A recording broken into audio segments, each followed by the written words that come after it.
Hello and welcome to Nick Teach. आज हम कर रहे हैं एक्सरसाइज 9.3 का question number 3 and question number 4।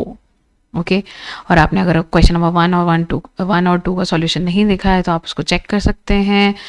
Link जो है वो प्लेलिस्ट में है और प्लेलिस्ट की भी लिंक डिस्क्रिप्शन बॉक्स में गिवन है। ओके, तो लेट्स स्टार्ट। तो यहाँ पे बोला है in figure 9.24 angle P Q R is 100 degree. तो यहाँ पे P Q R is 100 degree हमें यहाँ पे देखने को मिल रहा है। Okay, then where P Q R are points on the circles with center O. O is the center, PQR are the points. Find angle OPR. Then we have to find OPR, मतलब ये वाला angle. Okay, इसको थोड़ा zoom करते हैं तो हमें ये वाला एंगल जो है वो फाइंड आउट करना है। ओके, तो अब क्या करेंगे? अब यहाँ पे हम पहले सोच लेते हैं थोड़ा कि 100 का यूज करके हम क्या करने वाले हैं आखिर। ओके, ठीक है, तो हमें पता है अब इसको दो मेथड से सॉल्व कर सकते हैं। मैं दोनों मेथड आपको बता दे रही हूँ और लिखेंगे हम एक ही मेथड। ठीक है, आप दूसरा मेथड भी लिख सकते हैं। ओके, तो मैं सबसे पहले क्या करूँगी कि ये आर्क हमने लिया है, ये आर्क से मैं ये एंगल पहले फाइंड आउट कर लूँगी। ओके, फिर अगर ये एंगल हमें मिल गया तो ये जो होगा, देखो ये भी रेडियस है, ये भी रेडियस है, मतलब ये आइसोस्केलेस ट्रायंगल है, तो ये एंगल और ये एंगल क्या होगा? इक्वल होगा। तो अगर मुझे ये एंगल पता चल जाता है तो मैं ये दोनों एंगल भी फाइंड आउट कर सकती हूँ। कैसे? क्योंकि पी ओ और ओ आर क्या है? इक्वल है, क्योंकि रेडियस है, तो ये ट्राइंगल पी ओ आर है ना, आइसोस्केलेस हो जाएगा और तो ये दोनों एंगल्स इक्वल हो जाएंगे। तो इन दोनों को x लेकर, और ये एंगल हमें पता है और तीनों एंगल्स का सम होता है 180 डिग्री, हम यहाँ पे फाइंड आउट कर सकते हैं। बट मेन बात है कि ये एंगल कैसे फाइंड आउट करें, एंगल पी ओ आर कैसे फाइंड आउट करें? क्या ये 50 डिग्री है? क्योंकि ये 100 है, तो क्या ये 50 डिग्री है? नो। ठीक है, अगर हमें ये एंगल कहीं इस आर्क पे ये एंगल पता चल रहा है तो ये वाला जो होगा वो उसका डबल हो जाएगा, है ना? यही तो हमने पढ़ा है। ठीक है, क्योंकि हमारा मेन आर्क क्या है? ये। तो angle subtended by the arc at the center is double of the angle subtended by the arc at other point, at other part of the circle, not the same part. इसका नहीं होगा वो half, ये same part में। ठीक है, तो इसके लिए अब हम क्या करने वाले हैं?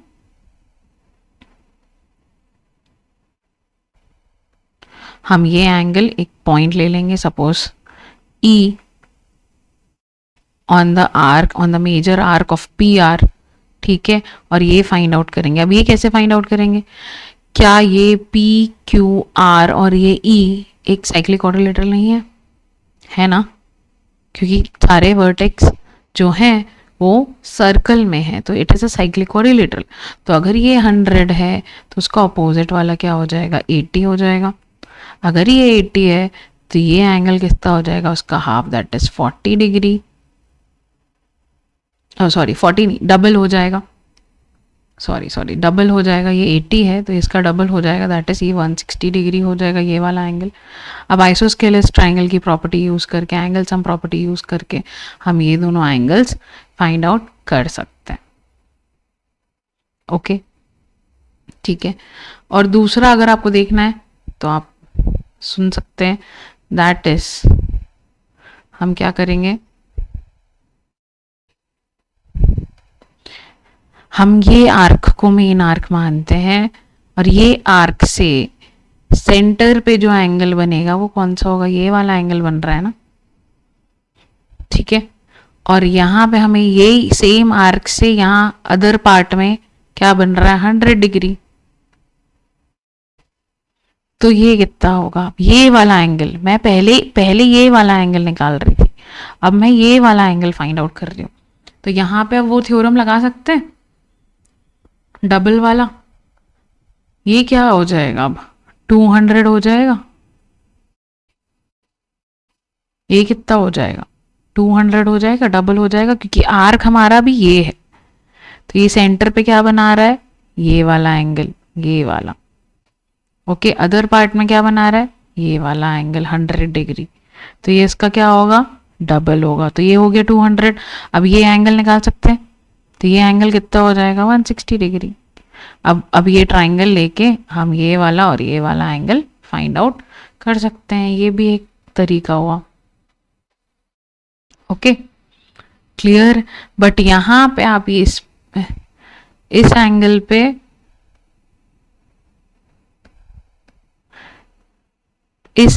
और इस एंगल पे कंफ्यूज मत होना। ये 200 नहीं होगा, ये होगा 200, 100 का डबल, क्योंकि ये आर्क ले रहे हैं, है ना, ये आर्क ले रहे हैं। तो ये आर्क जो सेंटर पे एंगल बना रहा है वो ये एंगल है, ना कि ये एंगल। ओके, ठीक है। तो यहाँ पे आप कंफ्यूज मत होइएगा, इसलिए पहला वाला मेथड मुझे ज़्यादा अच्छा लगता है कंपैरेटिवली टू दिस मेथड, क्योंकि यहाँ पे थोड़ा कंफ्यूजन होता है। तो आपको जैसा मेथड समझ में आया वो कर सकते हैं, ठीक है, क्लियर। आप वैसे ही लिख भी सकते हैं। तो मैं फर्स्ट मेथड का बता दे रही हूँ कि क्या करेंगे हम। ओके, तो लिखते हैं, हमें क्या क्या गिवन है। गिवन है angle PQR is equal to 100 degrees, और हमें टू फाइंड क्या करना है, एंगल OPR। ओके, तो सबसे पहले हम लेंगे, take a point on major axis, major arc, take a point E on the major arc. तो यहाँ पे हमने एक पॉइंट E बना लिया है, और जॉइन PE एंड RE हम यहाँ पे ज्वाइन कर लेंगे। ओके, ठीक है। नाउ हम क्या बोल सकते हैं, now PQRE is a cyclic quadrilateral. Okay, बोल सकते हैं it's a quadrilateral, cyclic quadrilateral. Now क्या होगा, angle E plus angle Q will be equal to 180 degree. यहाँ हम थ्योरम लिख देंगे, आपको लिखना है यहाँ पे theorem, that is the sum of the opposite angles of the cyclic quadrilateral is 180 degree. तो यहाँ से एंगल E हमें मिल जाएगा, दैट इज 80 डिग्रीज। तो ये एंगल E हमको मिल चुका है 80 degree. Now we can find angle POR will be, क्या होगा, एंगल E का डबल। ठीक है, क्यों, अगेन थ्योरम है ना, ये है हमारा मेन कॉर्ड। तो ये कॉर्ड सेंटर पे बना रहा है एक एंगल, दैट इज POR, जो हमें नहीं मालूम, और यही कॉर्ड से यहाँ पे भी बन रहा है एंगल, दैट इज 80 डिग्री। तो उसका वो क्या होगा, डबल होगा। तो angle at the angle subtended by the arc at the center is double of the angle subtended by it on the other part of the circle. Okay, तो POR आ जाएगा 160 degree. ठीक है, now in triangle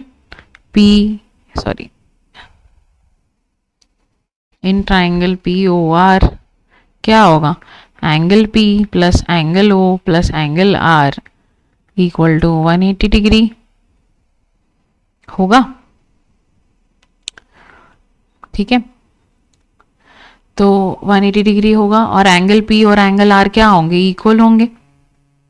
angle P plus angle O angle O कितना आया, 180 degree आ रहा है, angle POR 160 degree, plus angle R भी तो एंगल P ही है, क्यों angle R equal to angle P है? क्योंकि PO equal to R O है, तो angle P will be equal to angle R, है ना, होगा ना आइसोस्केलस है तो यहाँ पे 2 of angle P equal to 180 minus 160 degree, 2 of angle P equal to 20 degree, तो एंगल पी कितना आ जाएगा? 10 डिग्रीज। तो ये जो एंगल है that is angle OPR, this is nothing but angle OPR, this is the angle OPR is equal to 10 degrees. Okay, clear? आप second method से भी सॉल्व कर सकते हैं, मैंने सेकेंड मेथड भी आपको बता दिया है, लिखा नहीं है, आप लिख लें उसे अगर आपको लिखना है तो। ओके, देखते हैं question number 4 in figure 9.25, angle ABC 69 degrees, angle ABC this whole angle is 69 degrees and ACB is 30, this ये छोटा वाला पार्ट है इसका, that is 31 degree, find BDC, हमको ये एंगल फाइंड आउट करना है। अब BDC में हमें, अगर हम ट्राइंगल BDC लेते हैं तो हमें अगर ये छोटा वाला पार्ट और इसका ये पूरा वाला पार्ट पता होता तो हम यहाँ पे इजीली एंगल सम प्रॉपर्टी लगा के निकाल सकते थे, लेकिन हम क्वेश्चंस तो कर रहे हैं सर्कल्स के, तो सिंपल तो होगा नहीं, है ना, हमें पहले थ्योरम यूज करना पड़ेगा कुछ। ठीक है, तो क्या हम एंगल सम प्रॉपर्टी यूज करके ये एंगल फाइंड आउट कर सकते हैं इन ट्राइंगल ABC? कर सकते हैं ना? यस, कर सकते हैं। तो ये एंगल अगर मिल गया और ये, अगर ये एंगल मिल गया तो क्या ये एंगल सेम है इसके जैसा? अगर आपने थ्योरम बहुत अच्छे से पढ़ा है, समझा है, तो आप ये जल्दी कैच कर लेंगे कि एंगल A और एंगल D सेम है। क्यों? क्योंकि हमने एक थ्योरम पढ़ा है, that is angles on the same segments are equal. ये एक कॉर्ड है, ये एक सेगमेंट बना, ये एक दूसरा सेगमेंट बना, तो इस सेगमेंट में जितने भी एंगल्स बनेंगे, चाहे ये एंगल नया बनाओ, ये एंगल नया बनाओ, ये सब सेम होंगे। तो ये दोनों एंगल भी तो सेम सेगमेंट में है, BC से ही आ रहे हैं और सेम सेगमेंट में है। क्लियर? देखो इतना सा इजी सा क्वेश्चन था, हमें सिर्फ और सिर्फ थ्योरम कैसे अप्लाई करना है क्वेश्चंस में, ये अच्छी तरह से आना चाहिए। इजी तो लिखेंगे इन, अब मैं गिवन नहीं लिख रही हूँ, आप गिवन लिख दीजिए और फाइंड आउट कि क्या करना है, हमें लिख देना है। इन ट्राइंगल ABC हम फटाफट कैलकुलेशन करेंगे, angle A plus angle ABC, okay, पूरा नाम लिख रहे हैं यहाँ पे, और angle ACB is equal to 180 degree, BAC भी लिख लो भैया, ठीक है। तो ये हमें नहीं पता, एंगल BAC नहीं पता हमें, ये पता है that is 69 degrees plus 31 degree equal to 180 degree. तो एंगल BAC हो जाएगा 90 degree equal to 180 degree, sorry 100 degrees. तो एंगल BAC क्या होगा? 80 डिग्री। तो एंगल BAC 80 डिग्री है, तो एंगल BDC भी क्या होगा? 80 डिग्री होगा। Okay, clear? पर यहाँ पे सेंटेंस, वही स्टेटमेंट हमें लिखना है अगेन कि angles on the same segment are equal, that's it. देखो कितना इजी क्वेश्चन था, है ना। थोड़ा सा दिमाग चलाना है हमें कि भाई हमें ये दोनों एंगल गिवन है तो हम ये एंगल निकाल सकते हैं, ये एंगल निकल गया तो ये एंगल इसके इक्वल होगा ना, angles on the same segment. Okay, that's it for this video. तो हम मिलते हैं नेक्स्ट वीडियो में जिसमें हम करेंगे आगे के क्वेश्चंस। सो तब तक के लिए please like share and subscribe.